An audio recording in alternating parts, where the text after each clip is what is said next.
겉만 다른 똑같은 게임들이 수도 없이 찍어져 나오고 돈에 눈 먼 게임사들은 유저들의 돈뺏을 궁리마하던 시절이 있었습니다.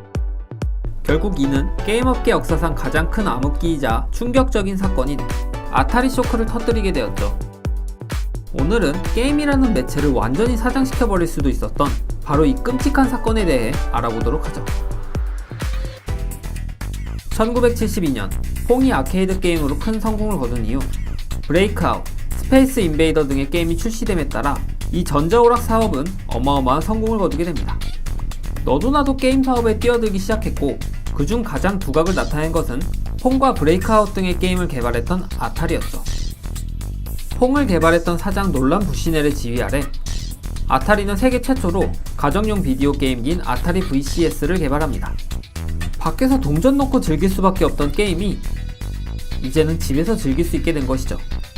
사람들은 열광했고 아타리 VCS는 그야말로 날개 돋친 듯이 팔려나가게 됩니다.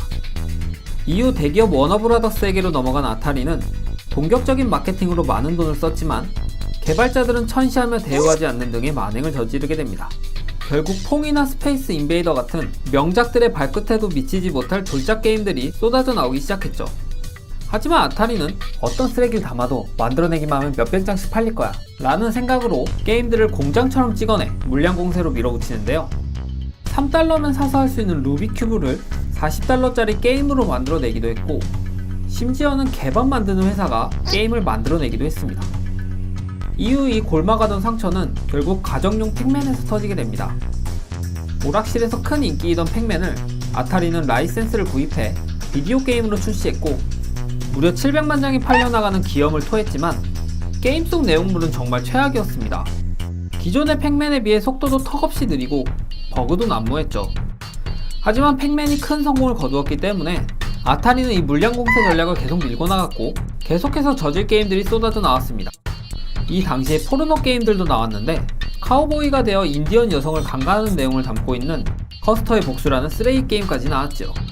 그리고 마침내 이 아타리 쇼크의 정점을 찍을 전설의 게임이 등장하니 그것은 바로 E.T.였습니다. 1980년대 초반 스티븐 스필버그의 역작 E.T.가 개봉했고 유례없는 성공을 거두게 됩니다. 이에 아타리는 이거다 싶은 마음에 엄청난 거액을 주고 E.T의 라이센스를 구매해 판권을 사들였죠. 아타리는 크리스마스 시즌에 맞추어 E.T. 게임을 발매할 예정이었지만 문제는 크리스마스가 2달도 안 남았던 것이었습니다. 개발자들을 갈아넣은 아타리는 단 5주 만에 게임을 완성시키고 500만 장이라는 초판 물량을 찍어내죠. 그렇게 게이머들은 기대 반 걱정 반으로 E.T.를 구매하게 되는데 혹시나 했는데 역시나였습니다. 게임은 대체 뭘 해야 되는지 이해할 수도 없었고 버그 투성이에 도대체 이게 왜 E.T.인지도 이해가 되질 않았죠. 결국 게이머들의 분노가 터졌고 환불소송과 더불어 불매운동까지 벌어졌습니다. E.T.는 초판 물량의 반도 못 팔 지경에 이르렀고 이제 사람들은 아타리 게임이라면 거들떠보지도 않았습니다. 아타리는 E.T.에서 발생한 손해를 메꾸고자 더욱더 물량 공세를 밀어붙였지만 이제 아무도 아타리 게임을 구매하지 않았죠. E.T.의 넘쳐나는 재고를 감당 못한 아타리는 한 멕시코 사막 쓰레기 메리지에 재고 물량을 묻어버렸고 얼마 전 이 게임 팩들이 발굴되는 해프닝도 있었습니다. 아타리뿐만이 아니었습니다. 똑같은 게임들을 찍어내며 저품질 물량 공세를 이어나가던 다른 게임 회사들까지 치명타를 맞았고 수많은 회사가 도산의 문을 닫아야 했습니다. 아타리 쇼크 이후 비디오 게임은 일시적인 유행물이었다는 이미지가 생겨났고 이제 게임의 시대는 완전히 끝났다고 생각했습니다. 30억 달러 규모의 게임 시장이 단 1년 만에 1억 달러 규모로 줄어들었습니다. 즉 산업 전체가 사장되어 버린 거죠. 하지만 이후 게임업계의 구세주 닌텐도의 등장으로 다시 한번 게임업계는 새 활력을 얻게 됩니다. 이 이야기는 다음에 닌텐도 편에서 계속해보도록 하죠. 게임업계 최악의 사건 아타리 쇼크는 게임 회사가 재미가 아닌 이익만을 쫓다 보면 어떤 결과를 가져오는지 잘 보여주는 사건입니다. 게임성보다 수익 모델과 마케팅만이 중요해지는 순간 그 최후가 어떨지를 잘 보여주는 사건이죠. 하지만 이미 전세계 게임업계는 이 사건을 잊은 모양입니다. 사행성을 조장하는 랜덤 박스와 게임을 쪼개 파는 DLC, 똑같은 수익 모델 위에 스킨만 다른 게임들, 그리고 게임 개발보다 마케팅에 더 많은 돈을 쏟아붓는 회사들. 수많은 게임 회사들이 지금 아타리와 똑같은 길을 걷고 있습니다. 과연 우리는 제2의 아타리 쇼크에서 안전할까요? 우리는 20년 뒤 지금 이 시절을 이렇게 떠올릴지도 모릅니다.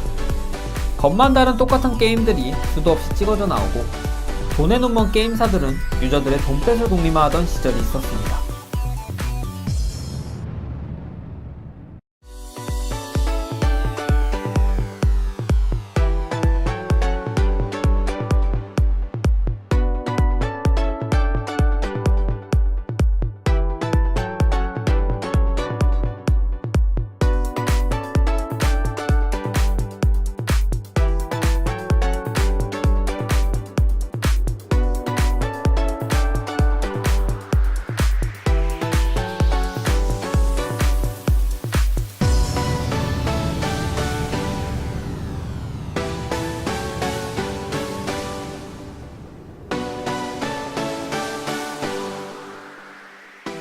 밖에서 동전 넣고 즐길 수밖에 없던 게임이 이제는 집에서 즐길 수 있게 된 것이죠. 사람들은 열광했고 아타리 VCS는 그야말로 날개도 친 듯이 팔려나가게 됩니다. 이후 대기업 워너브라더스에게로 넘어간 아타리는 본격적인 마케팅으로 많은 돈을 썼지만 개발자들은 천시하며 대우하지 않는 등의 만행을 저지르게 됩니다. 결국 퐁이나 스페이스 인베이더 같은 명작들의 발끝에도 미치지 못할 졸작 게임들이 쏟아져 나오기 시작했죠. 하지만 아타리는 어떤 쓰레기를 담아도 만들어내기만 하면 몇백 장씩 팔릴 거야 라는 생각으로 게임들을 공장처럼 찍어내 물량 공세로 밀어붙이는데요. 3달러면 사서 할 수 있는 루비큐브를 40달러짜리 게임으로 만들어내기도 했고, 심지어는 개밥 만드는 회사가 게임을 만들어내기도 했습니다. 이후 이 골마가던 상처는 결국 가정용 팩맨에서 터지게 됩니다. 오락실에서 큰 인기이던 팩맨을 아타리는 라이센스를 구입해 비디오 게임으로 출시했고, 무려 700만 장이 팔려나가는 기염을 토했지만 게임 속 내용물은 됐는데 혹시나 했는데 역시나였습니다. 게임은 대체 뭘 해야 되는지 이해할 수도 없었고 버그 투성이에 도대체 이게 왜 ET인지도 이해가 되질 않았죠. 결국 게이머들의 분노가 터졌고 환불소송과 더불어 불매운동까지 벌어졌습니다. ET는 초판 물량의 반도 못 팔 지경에 이르렀고 이제 사람들은 아타리 게임이라면 거들떠보지도 않았습니다. 아타리는 ET에서 발생한 손해를 메꾸고자 더욱더 물량 공세를 밀어붙였지만 이제 아무도 아타리 게임을 구매하지 않았죠. ET에 넘쳐나는 재고를 감당 못한 아타리는 한 멕시코 사막 쓰레기 메리지에 재고 물량을 묻어버렸고 얼마 전 이 게임 팩들이 발굴되는 해프닝도 있었습니다. 아타리뿐만이 아니었습니다. 똑같은 게임들을 찍어내며 저품질 물량 공세를 이어나가던 다른 게임 회사들까지 치명타를 맞았고 수많은 회사가 도산의 문을 닫아야 했습니다. 아타리 쇼크 이후 비디오 게임은 일시적인 유행물이었다는 이미지가 생겨났고 이제 게임의 시대는 완전히 끝났다고 생각했습니다. 30억 달러 규모의 게임 시장이 단 1년 만에 1억 달러 규모로 줄어들었습니다. 즉 산업 전체가 사장되어 버린 거죠. 하지만 이후 게임 업계의 구세주 닌텐도의 등장으로 다시 한번 게임 업계는 새 활력을 얻게 됩니다. 이 이야기는 다음에 닌텐도 편에서 계속해보도록 하죠. 게임 업계 최악의 사건 아타리 쇼크는 게임 회사가 재미가 아닌 이익만을 쫓다 보면 어떤 결과를 가져오는지 잘 보여주는 사건입니다. 게임성보다 수익 모델과 마케팅만이 중요해지는 순간 그 최후가 어떨지를 잘 보여주는 사건이죠. 하지만 이미 전세계 게임 업계는 이 사건을 잊은 모양입니다. 사행성을 주장하는 랜덤박스와 게임을 쪼개 파는 DLC, 똑같은 수익 모델 위에 스킨만 다른 게임들, 그리고 게임 개발보다 마케팅에 더 많은 돈을 쏟아붓는 회사들. 수많은 게임 회사들이 지금 아타리와 똑같은 길을 걷고 있습니다. 과연 우리는